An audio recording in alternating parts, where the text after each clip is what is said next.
I used to think the sound of a snapping twig was just a cliché from cheap slasher flicks. But when you're 12 miles deep in the backcountry of the Blue Ridge Mountains, and that snap is followed by the slow, rhythmic breathing of someone standing inches outside your tent's mesh, that cliché turns into the most terrifying sound you can imagine. It's the moment you understand that the vast, beautiful wilderness isn't your playground. It's someone else's hunting ground. My name is Elias, and I've been a solo hiker for most of the past decade. I'm not inexperienced. I carry a Garmin InReach, a bear canister, and enough knowledge to respect what the woods are and what they aren't. I've always found a strange kind of peace out there, where the world shrinks down to the weight of your pack and the rhythm of your breath. But last October, during a 5-day trek through a remote stretch of the Appalachian Trail, I realized something I can't unlearn. The things you should fear most don't have fur or claws. The most dangerous animal out there is the one that knows exactly why it's following you. That day had started perfectly. The air was crisp, somewhere around 55 degrees, and the trees were at their peak, burnt orange, deep red, the kind of colors that make everything feel almost unreal. I was making good time, aiming for a small, unofficial clearing near a creek I'd spotted earlier on a topo map. It sat low in a valley, tucked between two steep ridges that blocked the wind. By about 4:30 p.m., I found it. A flat shelf of land, quiet, hidden. Too hidden, maybe. It felt private in a way that didn't sit right. While I was setting up my big Agnes tent, I got that feeling, the one you can't really explain, like static crawling up the back of your neck. I stopped mid-motion, one tent stake half driven into the ground, and looked out toward the trees. Nothing. No birds, no squirrels, just the faint sound of the creek about 20 yards away. Complete stillness. I told myself it was nothing. When you're alone out there long enough, your mind fills in the gaps. So I finished setting up, the click of the aluminum poles sounding louder than it should have in that hollow. The next hour was routine. I filtered water from the creek, the steady pumping of the Sawyer filter cutting through the silence. I watched the sediment swirl before the water pushed through clean and cold. I made a dehydrated chili mac, sat on a flat rock, and started eating. That's when I saw him. About 50 yards up the northern ridge, there was a break in the laurel, and standing there, partially hidden behind a massive oak split by lightning, was a figure. Not a bear, a man. He wasn't dressed like a hiker. No bright colors, no pack. Just a dark, oversized flannel and loose, worn-out work pants. He stood completely still, looking straight down at my camp. No movement, no sound. Just watching. I gave a small, hesitant wave, that unspoken signal hikers use to acknowledge each other. He didn't respond, didn't even shift. He just stayed there, for what felt like minutes, before slowly stepping backward into the trees. He didn't turn away. He kept facing me as he disappeared into the dark. I couldn't eat after that. I packed everything up with shaking hands, the faint clink of my titanium pot sounding too sharp in the quiet. I tried to make sense of it. Maybe a hunter, maybe someone lost. But my gut wouldn't settle. That instinct, the one that doesn't care about logic, was telling me something was very wrong. I got into my tent earlier than usual, around 7:30. I pulled my sleeping bag up, but I didn't sleep.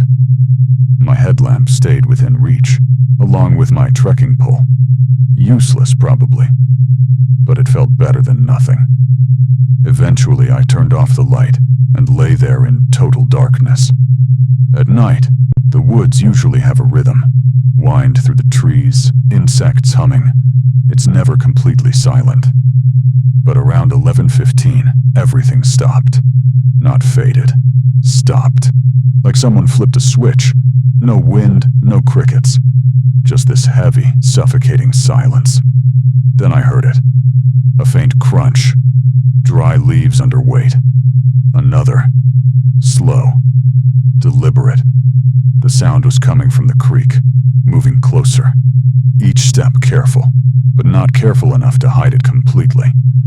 My heart was pounding so hard it felt like it would give me away.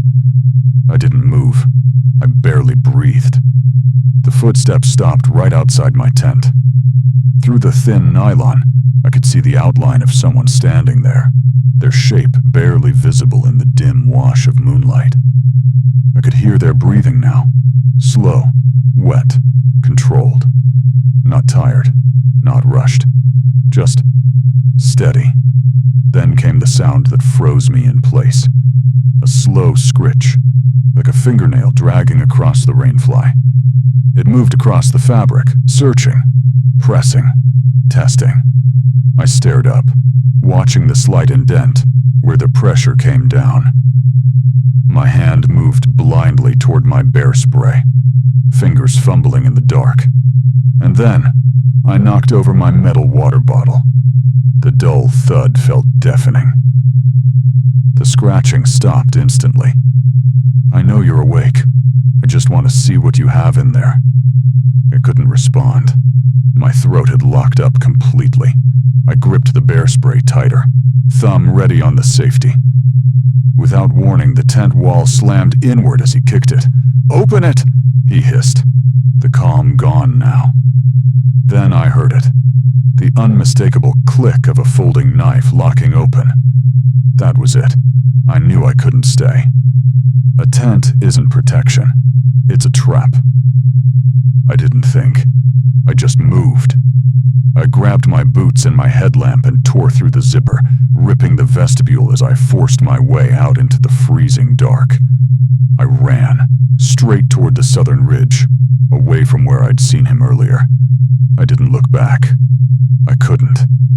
I was in socks, slipping on wet leaves and loose rock, clutching my boots against my chest. Behind me, I heard him, angry now, tearing through the tent, realizing I wasn't inside. I don't know how far I ran. It felt endless, but it couldn't have been more than a few hundred yards before I cut off the trail and threw myself into a dense patch of rhododendrons. I pushed deep into the tangled branches, ignoring the scratches tearing at my face. My hands were shaking so badly I could barely get my boots on. Then I just sat there for 4 hours. 4 hours in the cold, damp dark, listening. He was out there, moving, searching. And then he started calling. "Elias," he sang, almost playfully. "I saw your name on your bag, Elias. Come back. It's cold out here." My blood ran cold. He had my pack, my ID. He knew exactly who I was. I didn't move until the first gray light of morning started filtering through the trees. And even then, I didn't go back. Not for anything. Not for my tent. Not for my gear. I navigated by the sun and my compass, cutting through the roughest terrain I could find, avoiding every trail. By the time I reached the trailhead around 10 a.m., my socks were soaked in blood, and my body was shaking uncontrollably, from cold, from shock, from everything. My car was still there.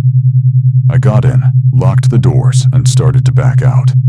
But before I left, I glanced toward the trail entrance. Something was there, leaning against the sign. My orange dry bag. I stepped out slowly and picked it up. It had been sliced open, clean from top to bottom. Taped to the front was a small Polaroid. My hands were trembling as I looked at it. It was me, sitting on that rock the evening before, eating my chili mac, completely unaware. On the back, written in charcoal, were 4 words. "See you at home." I drove straight to the nearest police station. They sent someone out, but by the time they reached the site, everything was gone. My tent, my gear, all of it. About a mile away, they found a makeshift camp filled with stolen equipment from other hikers. But the man in the flannel shirt was gone. I moved apartments 3 weeks later. I don't hike alone anymore. Honestly, I don't think I'll ever go back out there at all. Because now, every time I hear a floorboard creak or a curtain shift in the wind, I don't think about the woods. I think about him, and whether he finally decided to use the address he found in my pack.